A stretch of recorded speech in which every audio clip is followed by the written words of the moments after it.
வணக்கம். நான் doctor G K. Kumar, வலி நிவாரண மருத்துவர், த பெயின் கிளினிக், சென்னை. இன்னைக்கு நம்ம எதை பற்றி பேச போகிறோம்னா, நம்மள நிறைய பேர் விட்டமின் மாத்திரைகளை எடுத்துக்கிறோம். எனக்கு நரம்பு வலி இருக்குது, அதுக்கு இந்த மாத்திரை எடுத்துக்கிட்டால் பெட்ரு.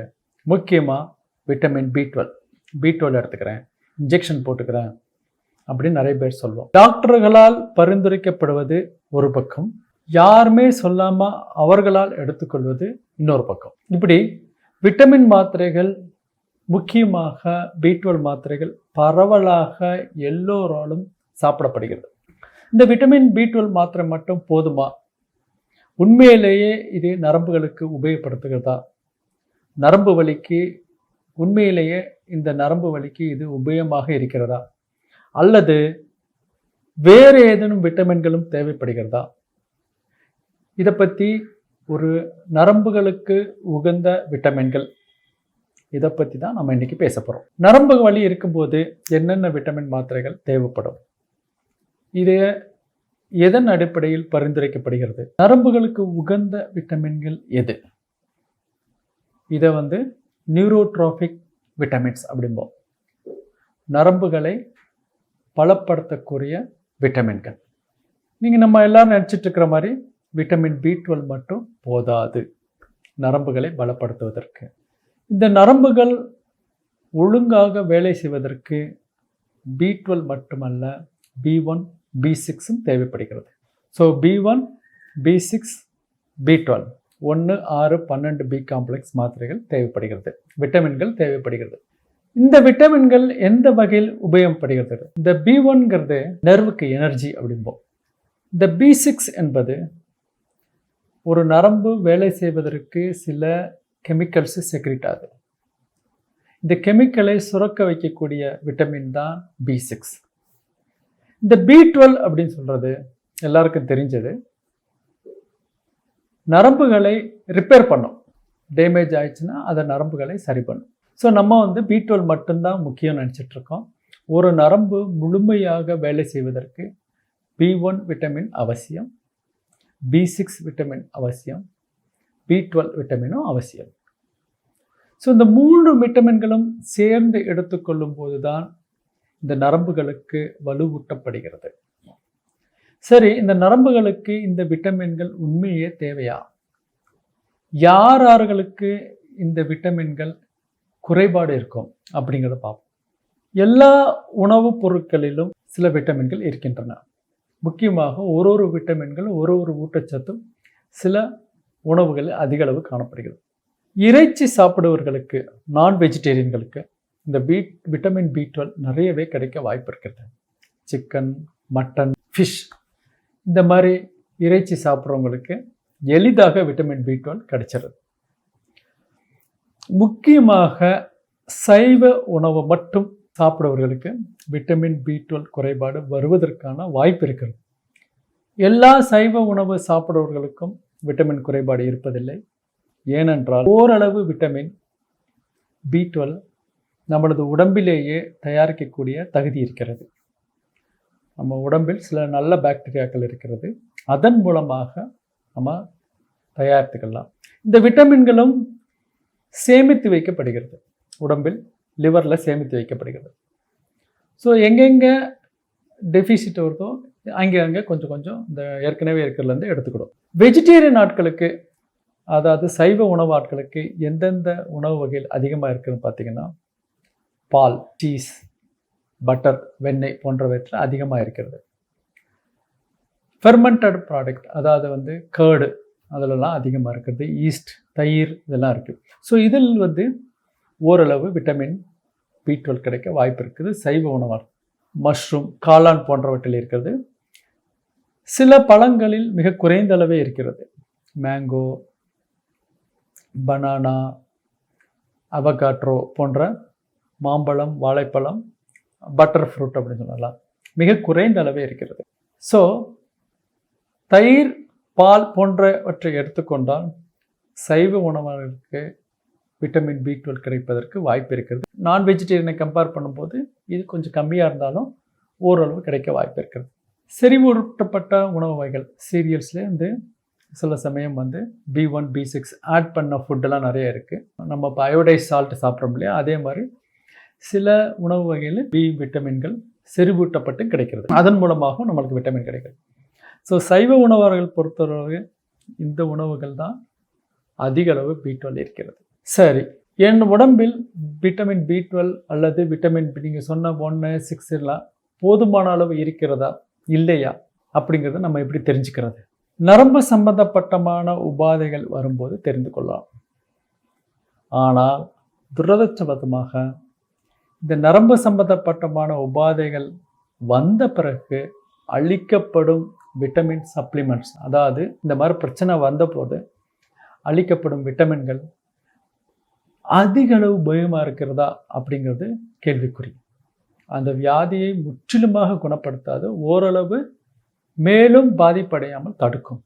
ஏற்கனவே அடைந்த பாதிப்புகளை சரி செய்யுமா அப்படிங்கிறது கேள்விக்குறி. ஸோ அப்போ நானா விட்டமின் எடுத்துக்கலாமா? யாருக்கு தேவைப்படும் அப்படி என்றால் எல்லோருக்கும் இந்த விட்டமின் தேவைப்படாது. பொதுவாக வெஜிடேரியனாக இருக்கிறீர்கள் என்றால், ஸ்ட்ரிக்ட் வெஜிடேரியனாக இருக்கிறேன் என்றால் 40 வயதுக்கு மேல் இந்த விட்டமின்களை எடுத்துக்கொள்வது நல்லது. 60 வயதுக்கு மேலே எல்லா முதியவர்களும் நீங்கள் வெஜிடேரியனாக இருந்தாலும் சரி, நான் வெஜிடேரியனாக இருந்தாலும் எடுத்துக்கொள்வது நல்லது. ஏனென்றால் நம்மளது உடலில் விட்டமின்களை B12 சேர்த்து வைக்கக்கூடிய கெப்பாசிட்டி குறைஞ்சிருது. அதனால ஒரு சப்ளிமெண்டேஷன் எக்ஸ்ட்ராவாக தேவைப்படுது. ஸோ சைவ உணவாக இருந்தால் 40 வயதுக்கு மேலும், அசைவ உணவாக இருந்தீங்கன்னா 60 வயதுக்கு மேலும் விட்டமின் மாத்திரைகளை, முக்கியமாக B1, B6, B12 மாத்திரைகளை எடுத்துக்கொள்வது மிக நல்லது. இன்னொரு பிரச்சனை இருக்குது. பல நோய்கள் சேர்ந்து இருக்கும் நிறைய பேருக்கு, முக்கியமாக சர்க்கரை நோயாளிகளும் எடுத்துக்கொள்வது, இந்த விட்டமின் மாத்திரைகளை எடுத்துக்கொள்வது மிக மிக நல்லது. ஏனென்றால் இந்த நோய் மட்டுமல்லாது சர்க்கரை நோய்க்கு அளிக்கக்கூடிய சில மருந்துகள் இந்த விட்டமின்கள் உடலிலிருந்து உறிஞ்சப்படும் தன்மையை குறைக்கிறது. ஆகையினால் சர்க்கரை நோயாளிகளுக்கு இந்த விட்டமின் எடுத்துக்கொள்வது மிக நல்லது, அவசியம் எடுத்துக்கொள்ள வேண்டும். வேறு ஏதாவது உங்களுக்கு பிரச்சனை இருக்கிறதா? வயிறு சம்பந்தப்பட்டமான சில ஆட்டோ இம்யூன் டிசார்டர் அப்படின்போது கிரான்ஸ் டிசீஸ் போன்றவை இருக்கிறவங்களுக்கு இந்த விட்டமின் B12 குறைபாடு இருப்பதற்கான வாய்ப்பு மிக மிக அதிகம். சில ஆட்டோ இம்யூன் டிசார்டர் இருக்கிறவங்களுக்கு விட்டமின் சப்ளிமெண்டேஷன் என்பது மிக மிக அவசியம். கர்ப்பிணி பெண்கள், பாலூட்டும் தாய்மார்களுக்கு இந்த விட்டமின்கள் மிக அளவு தேவைப்படும்.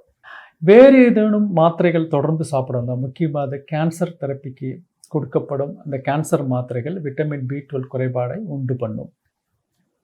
இதை தவிர நீங்கள் அதிக அளவு மது அருந்துவர் பழக்கங்கள் இருந்தால் இந்த விட்டமின் B12 குறைபாடு என்பது தவிர்க்க முடியாதது. சரி, எனக்கு என்ன மாதிரி குறைபாடு இருக்குதுன்னு நான் எப்படி கண்டுபிடிச்சிக்கிறது பார்த்தீங்கன்னா, சில சமயம் பரவலாக ஒரு சோர்வு, ஒரு எதுலேயுமே ஒரு இன்ட்ரெஸ்ட் இல்லாதது, ஞாபக மறதி போன்றவையோட ஆரம்பிக்கும். அடுத்து சில சமயம் வந்து பார்த்தீங்க அப்படின்னா நடக்கிறதே கொஞ்சம் சமயம் ஒரு எனர்ஜி போன மாதிரி ஒரு ஃபீலிங் இருக்கும். ஒரு ப்ராப்ளத்தை சால்வ் பண்ண முடியாமல் ஒரு மந்த நிலை ஏற்படும். அதுக்கடுத்து பார்த்தீங்க அப்படின்னா கை கால் போன்றவற்றில் எரிச்சலுடன் கூடிய வலி ஏற்படும். இந்த எரிச்சலுடன் கூடிய வலி வந்த உடனே தான் நம்ம டாக்டர்கிட்டே போவோம். அதற்கு முந்தைய சில அறிகுறிகள் வந்தாலே மருத்துவரை அணுகி உங்களுக்கு விட்டமின் குறைபாடு நிவர்த்தி செய்யக்கூடிய மாத்திரைகள் வேண்டுமா வேண்டாம்ங்கிறத முடிவு செய்ய வேண்டும். இந்த விட்டமின்கள் எவ்வளவு நம்மளுக்கு தேவைப்படும்? இந்த அறிகுறியை தவிர வேறு ஏதாவது டெஸ்ட் இருக்கா அப்படின்னா, விட்டமின் B12 டெஸ்ட் பண்ணுறோம். அது 200லேருந்து 600 பிகோகிராம் பெர் ml அப்படிங்கிற 150க்கு கீழே இருந்தால் விட்டமின் B12 குறைபாடு இருக்கிறது என்பதே ஒரு டயக்னோசிஸே பண்ணுறோம். அவங்களுக்கு விட்டமின் சப்ளிமெண்டேஷன் அளிக்கப்படுகிறது. ஒரு நாளைக்கு நான் எவ்வளோ விட்டமின் வரைக்கும் சாப்பிடலாம்? நீங்கள் எவ்வளோ தான் சாப்பிட்டாலும் சரி, உங்களுடைய சில அளவுகள் மட்டுமே உடலில் எடுத்துக்கொள்ள வேண்டும். மீதி எல்லாமே நம்மளுக்கு மலத்தில் தான் கழிக்க வேண்டியிருக்கும். ஸோ 1000 மைக்ரோகிராம் போன்றவை என்பது போதுமானது ஒரு நாளைக்கு.